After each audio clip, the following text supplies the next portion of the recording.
BJP जो राम राम करती है वो प्रभु राम का नाम नहीं लेती, वो नाथू राम का नाम लेती है। माँ से इनको मटन दिख रहा है, माँ से इनको मुजरा दिख रहा है, माँ से इनको मणिपुर नहीं दिख रहा है, माँ से महिला सुरक्षा नहीं दिख रही है, माँ से महंगाई नहीं दिख रही है। क्यों नहीं दिख रही है सारी चीजें? शर्म आनी चाहिए इस देश के प्रधानमंत्री को। ये वक्तव्य है देने वाले? ये छुटभैया नेता नहीं देते हैं नुक्कड़ की सभाओं में। जिले के लिए कुछ नहीं किया, ना जिले मुख्यालय की रेलवे लाइन बनाई, 5-5 चीनी मिलें थी, सारी चीनी मिलें बंद हो गई हैं। सांसद ने हाथ उठा दिए, मैं कुछ नहीं कर सकता हूँ। तो आप क्यों सांसद बने बैठे हैं? कुर्सी पर बैठना कोई लाजमी तो है नहीं, उतर जाइए कुर्सी से, दूसरे आदमी को मौका। मोदी जी ने पहले चरण में क्या कहा? मुस्लिम लीग, मटन, मछली, मुर्गा। दूसरे चरण में आते आते वो औरतों के मंगलसूत्र और भैंस पर आ गए। तीसरे चरण में आते आते उन्होंने कहा अडानी के टेम्पो काला धन भर भर के बांट रहे हैं, काहे नहीं टेम्पो रोक पा रहे हैं। चौथे चरण में उन्होंने कहा अगर कांग्रेस आ गई तो आपकी टोटी चुरा लेगी। मतलब क्या बेसिर पैर की बातें कर रहे हैं। 140 करोड़ की जनता का चुनाव हिंदुस्तान में हो रहा है, ये पाकिस्तान के नाम की माला जपते हैं। क्यों जपते हैं आप पाकिस्तान की? अरे गोली मारो पाकिस्तान को, किसको फर्क पड़ा है पाकिस्तान से? पाकिस्तान अपनी निभा नहीं पा रहा है, हम पाकिस्तान के नाम की माला जप रहे हैं बीजेपी वाले। क्यों? सारा चुनाव सोशल मीडिया पे लड़ा जा रहा है, रैली वैली सब बेकार है। नमस्कार, हिंदी नेटवर्क देख रहे हैं आप। मैं हूं आपके साथ वैभव सिंह। चुनाव अपने अंतिम दौर की तरफ लगातार बढ़ रहा है, जहां एक तरफ भारतीय जनता पार्टी 400 पार के दावे कर रही है, वहीं दूसरी तरफ इंडिया गठबंधन, कांग्रेस पार्टी और तमाम इंडिया गठबंधन के जो घटक दल हैं वो ये दावा कर रहे हैं कि 4 जून को देश में बदलाव आ जाएगा। फ्रेम में आप देख सकते हैं हमारे साथ कांग्रेस पार्टी की राष्ट्रीय प्रवक्ता सुप्रिया श्रीनेत हैं। तमाम राजनीतिक मुद्दों पर इनसे चर्चा करेंगे, समझेंगे कि कैसा माहौल ये देख रहे हैं। मैडम, सबसे पहले बहुत स्वागत है आपका हमारे चैनल में। धन्यवाद। तमाम जगहों पर आप प्रचार कर रही हैं, इंडिया गठबंधन के प्रत्याशियों के पक्ष में वोट मांगने जा रही हैं। कैसा माहौल देख रही हैं इस बार चुनाव में? नहीं, मैं सर्वप्रथम तो आपको ये बता दूं, जो आपने ये कहा कि 400 का नारा लगा रही है, 400 के नारे से शुरुआत जरूर की थी बीजेपी ने, लेकिन 400 के नारे की जो असलियत है वो बीजेपी के नेताओं ने ही बयां कर दी। लल्लू सिंह से लेकर ज्योति मिर्धा से लेकर अनंत हेगड़े से लेकर धर्मपुरी से लेकर गिरिराज सिंह से लेकर सबने कहा संविधान बदलना है। और ये बात गांव देहात तक पहुंच गई। और लोग सब कुछ बर्दाश्त करते हैं, लोग संविधान को बदलना नहीं बर्दाश्त करेंगे। तो लोगों ने पूरी तरह से नकार दिया है। और 400 का नारा बीजेपी लगा रही थी प्रथम चरण के बाद, अब नहीं लगा रही है। बीजेपी, आप कह रही हैं कि नहीं लगा रही, लेकिन बीजेपी के लोग ये कह रहे हैं। अब हमने एक आपका एक डिबेट देख रहे थे, उसमें बीजेपी के प्रवक्ता सुधांशु त्रिवेदी आपसे ये कहते दिखाई दे रहे हैं कि इंडिया गठबंधन के जो नेता हैं उनको खुद ही नहीं पता कि कितनी सीटें आ रही हैं। कुछ लोग कहते हैं कि 150 आएंगी, कुछ नेता कहते हैं 120 आएंगी, कुछ नेता कहते हैं कि 200 आएंगी। बीजेपी के प्रवक्ता का दिमाग फिरा हुआ है, जरूरी थोड़ी आप भी अपना दिमाग फेर लीजिए उसके साथ। खरगे जी कांग्रेस के अध्यक्ष कह रहे हैं 300 आ रही, खरगे जी का कहना है 150 पार होने के लाले पड़े हुए हैं बीजेपी के। दिक्कत की बात यह है कि मीडिया ना, अधिकांश मीडिया जो है वो बीजेपी का भोंपू बन चुका है आज की तारीख में। अधिकांश मीडिया जो बीजेपी ने कह दिया वो ब्रह्म वाक्य है।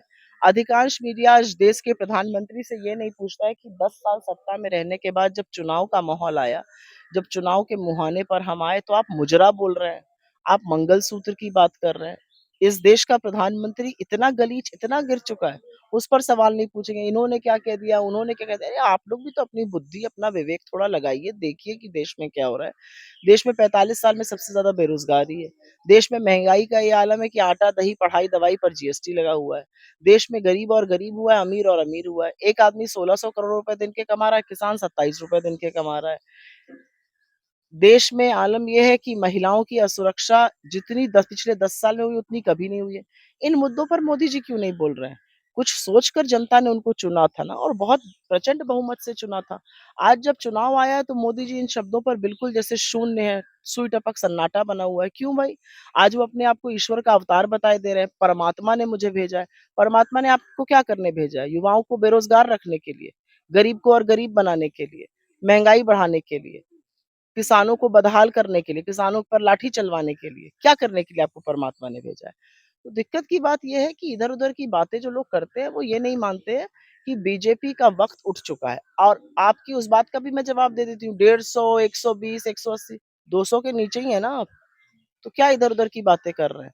तू इधर-उधर की बात ना कर, ये बता कि कारवां क्यों लुटा? ये जनता पूछ रही है बीजेपी से। अब बीजेपी दावा करे, लेकिन कांग्रेस की तरफ से अभी ऐसा, या फिर इंडिया गठबंधन की तरफ से ऐसा कोई दावा नहीं आ रहा है कि इंडिया आप गठबंधन मीडिया कितनी कम सीटें देख पा रहे हैं। रही हैं? आप मीडिया कम देख रहे हैं। अगर आप मीडिया देखिए तो इंडिया गठबंधन की तरफ से 300 से 320 से 350 के बीच का दावा बहुत पहले आ चुका है। थोड़ा मीडिया देखिए। इंडिया गठबंधन के संयोजकों ने, हम लोगों ने टीवी डिबेट में, जब मेरा टीवी डिबेट देखते ही हैं तो थोड़े वो वाले भी देखिए जिसमें मैं 350 तक का आंकड़ा दे रही हूँ।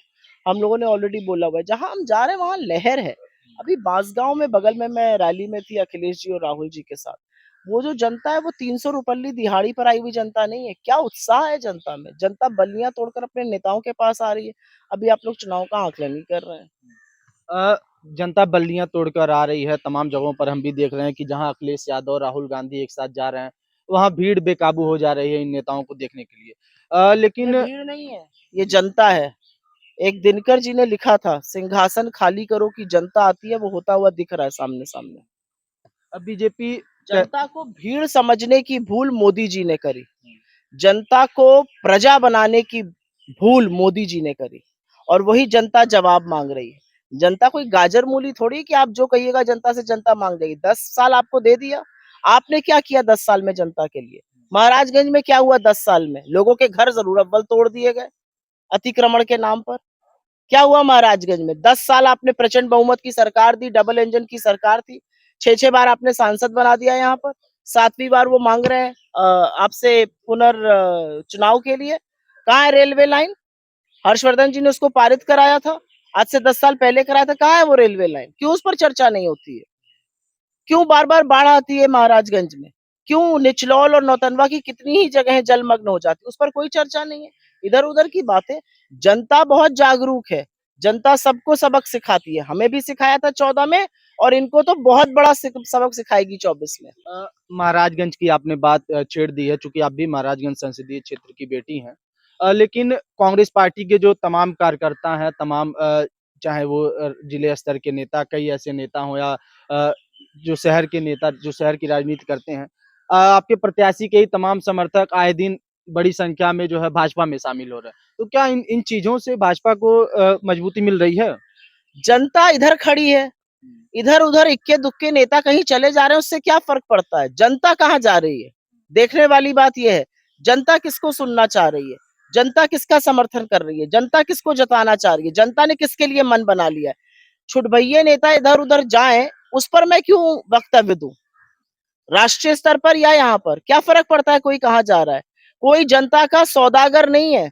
जो लोग अपने आप को वोट का ठेकेदार मानते थे जनता ने वो सारे मिथ्य ध्वस्त कर दिए हैं। जहां मन आता है वहां जनता डंके की चोट पर वोट डालती है। इस बार भी डालेगी। महाराजगंज में 30 साल के सांसद हैं बीजेपी के, तमाम मुद्दे हैं, तमाम वो उनका दावा होता है कि उन्होंने तमाम विकास के काम किए हैं। लेकिन कुछ जनता से जब बात होती है, कुछ विपक्ष के नेताओं से भी जब हम लोग बात करते हैं, वो तमाम कमियां भी गिनाते हैं कि महाराजगंज कई चीजों में पिछड़ रहा है। आपको तो कमियां विपक्ष के नेता नहीं गिनाएंगे। आपको कमियां महाराजगंज के लोग गिनाएंगे। विकास का मतलब ये नहीं कि अपना घर आलीशान बंगला बना लीजिए। विकास का मतलब होता है लोगों के लिए रोजगार बनाना। विकास का मतलब होता है जिला मुख्यालय जो नेपाल के जस्ट बगल में है। और चीन और नेपाल में क्या हो रहा है सारी दुनिया जान रही है। उसको रेलवे लाइन से अभी तक आप नहीं जोड़ पाए हैं। तो विकास का मतलब होता है रोजगार बनाना। क्या रोजगार बने यहाँ पर।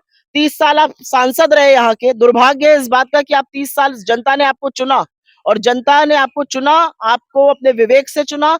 आपने जनता के लिए एक कल कारखाना लगाया। यहाँ के लड़के कोयम्बटूर से लेकर सूरत मुंबई दिल्ली धक्के खाते हुए जाते हैं। क्यों जाते हैं। हमारे यहाँ फैक्ट्री नहीं लग सकती है। हमारे यहाँ बड़े बड़े कारोबारी नहीं आ सकते हैं।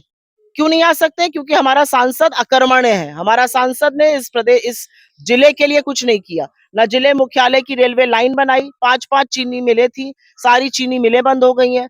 सांसद ने हाथ उठा दिए मैं कुछ नहीं कर सकता हूं। तो आप क्यों सांसद बने बैठे हैं।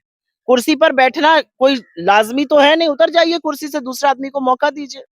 अ, जब टिकट नहीं बटा था कांग्रेस पार्टी का, उसके पहले महाराजगंज की जो जनता है, जो कांग्रेस पार्टी के समर्थक हैं, खासकर आपके आपके परिवार के या फिर आपको चाहने वाले जो समर्थक हैं, उनकी आशा भरी निगाहें आपकी तरफ भी थी, क्योंकि आपके पिता यहाँ की राजनीति में पूर्व सांसद रह चुके हैं। उनका ये मानना था कि सुप्रिया श्री ने दिल्ली से आकर के महाराजगंज जिले में उनको चुनाव लड़ना चाहिए। वो उम्मीद लगा रहे थे कि आप चुनाव भी लड़ेंगी। तो क्या कुछ कारण हुआ कि आप चुनाव से बाहर हैं और कोई वीरेंद्र चौधरी? कारण नहीं है। कोई भी कारण नहीं है। मेरे शीर्ष नेतृत्व ने मुझसे पूछा कि क्या मैं ये चुनाव अगर ना लड़के सोशल मीडिया और मीडिया की एक बड़ी प्रबल जिम्मेदारी मैं निभा रही हूँ। मैं यहाँ पर एक चुनाव लड़ती है, ऐसे मैं 100 सीटों पर प्रभाव डाल रही हूँ जहां-जहां प्रचार के लिए जा रही हूँ और सोशल मीडिया की हेड हूँ। ये सारा चुनाव सोशल मीडिया पे लड़ा जा रहा है।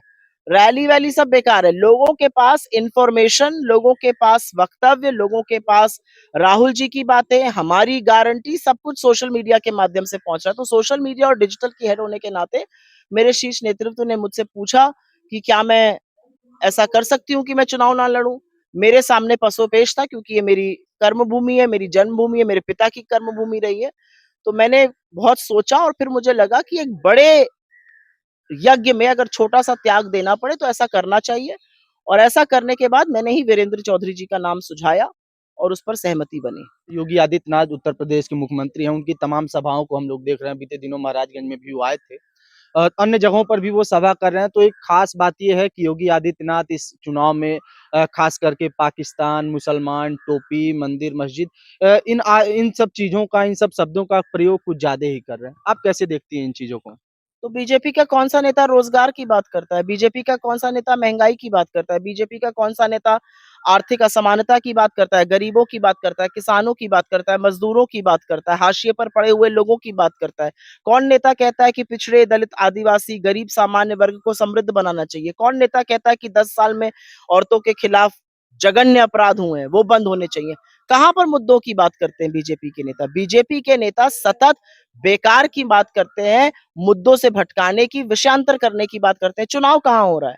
140 करोड़ की जनता का चुनाव हिंदुस्तान में हो रहा है। ये पाकिस्तान के नाम की माला जपते हैं। क्यों जपते हैं आप पाकिस्तान की? अरे गोली मारो पाकिस्तान को, किसको फ़र्क पड़ा है पाकिस्तान से?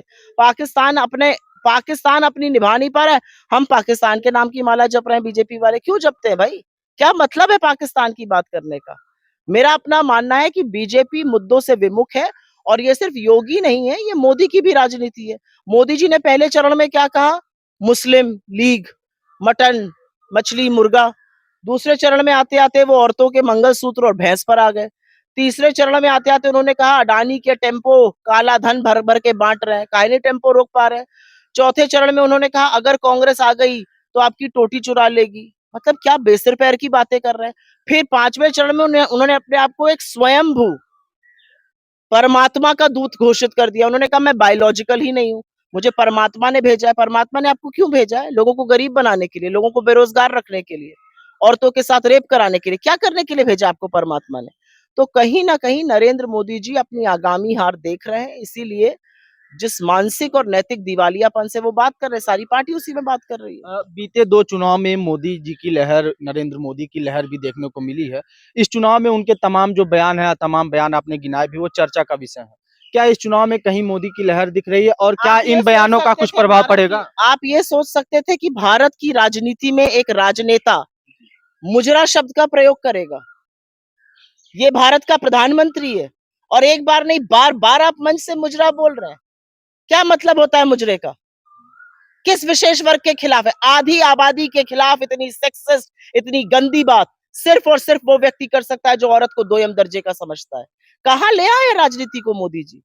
म से इनको मटन दिख रहा है, म से इनको मुजरा दिख रहा है, म से इनको मणिपुर नहीं दिख रहा है, म से महिला सुरक्षा नहीं दिख रही है, म से महंगाई नहीं दिख रही है।